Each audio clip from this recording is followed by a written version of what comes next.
Hi hello everyone. तर कसे आहात तुम्ही सगळे? मजेत आहात ना? मजेतच राहा. तर आज गौरीपूजन आहे, तर सर्वांना सर्वप्रथम गौरीपूजनानिमित्त खूप खूप शुभेच्छा. आणि काल गौरी आवाहन झालेलं आहे, तर आमच्या म्हणजे आम्ही गावाला पण केलेले आहेत. आमच्या आई करतात गावाला, त्याच्यामुळे आम्ही काही इकडं करत नाही. आम्ही फक्त गणपतीच बसवलेला आहे. तर डेकोरेशन वगैरे तुम्ही बघितलेलंच असेल कालच्या व्हिडिओमध्ये. तर आज गौरीपूजन आहे, तर म्हणलं त्याच्या निमित्त आज म्हणजे पोळ्या बनवाव्या. गौरीपूजना दिवशी पोळ्या बनवतात आणि कालच्या दिवशी भाजी भाकरीचा नैवेद्य असतो.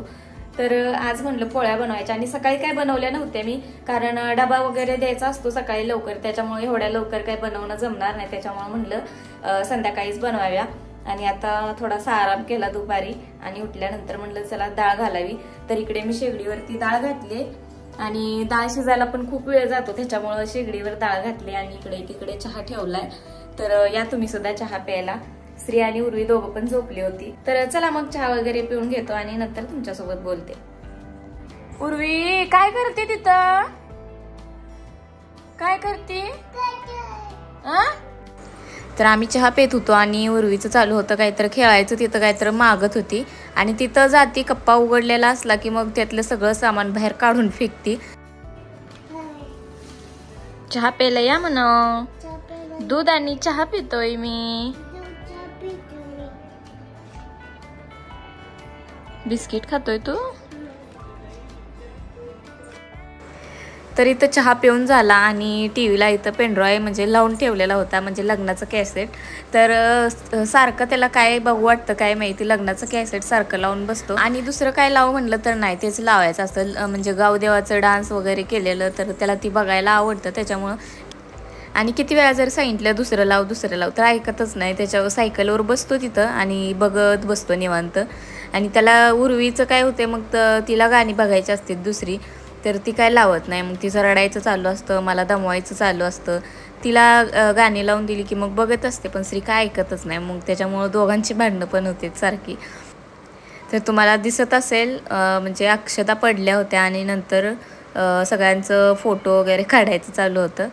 तर चला स्वयंपाकसुद्धा बनवायचा होता आणि आज गौरीपूजन आहे, तर पोळ्या बनवायच्या होत्या मला. तर डाळ शिजत घातली होती मी शेगडीवर आणि वरून कपडे आणले. त्याच्यानंतर त्याच्या घड्या घालतच चाललं होतं आणि उर्वी मला घड्या घालू लागत होती कपड्यांच्या.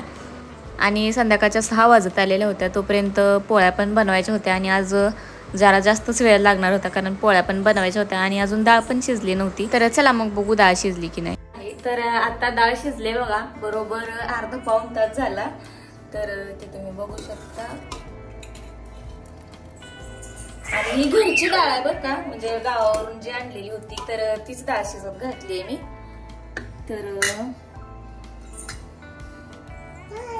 अशी शिजलेली आहे.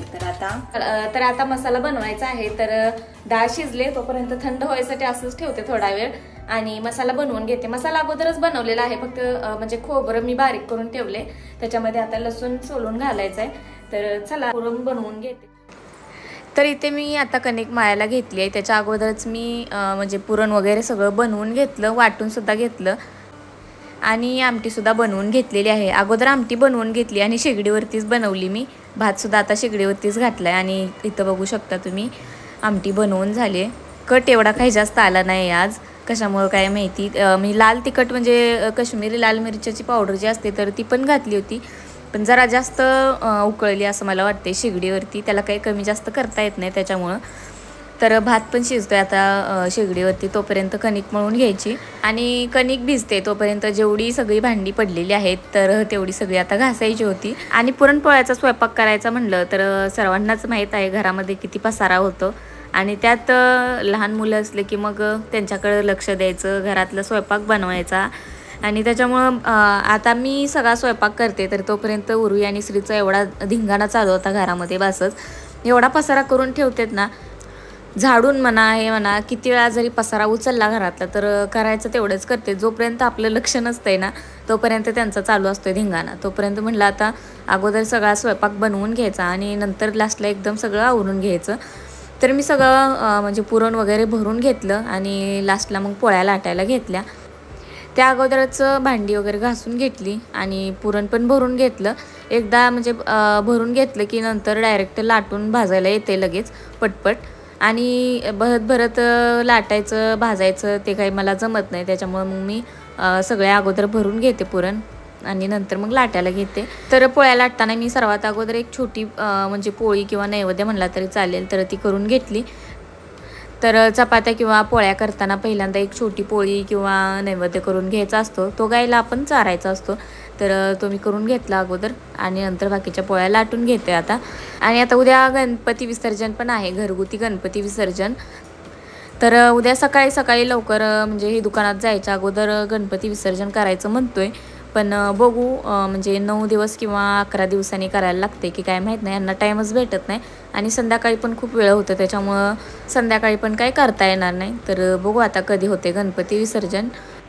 आणि जर उद्या गणपती विसर्जन करायला नाहीच जमले तर 9 किंवा 11 दिवसांनी तर करावंच लागणार आहे. आणि म्हणतोय आता घरगुती विसर्जनच करायचं. तर बघू आता काय होते. तर इथे बघू शकता मी सगळा स्वयंपाक बनवून घेतला, सगळ्यात लास्टला पोळ्या बनवून घेतलेत आणि सुरुवातीला आमटी बनवली, त्याच्यासोबत पापड तळून घेतले, भातसुद्धा बनवून झाला आहे, गुळवणी बनवून घेतली आणि एका ताटामध्ये गणपती बाप्पांसाठी नैवेद्य काढून ठेवला आहे. चला तर मग आजच्या व्हिडिओमध्ये बस एवढंच आहे. भेटूया उद्याच्या नवीन व्हिडिओमध्ये. तोपर्यंत सर्वांना बाय बाय, टेक केअर आणि व्हिडिओ पाहिल्याबद्दल धन्यवाद.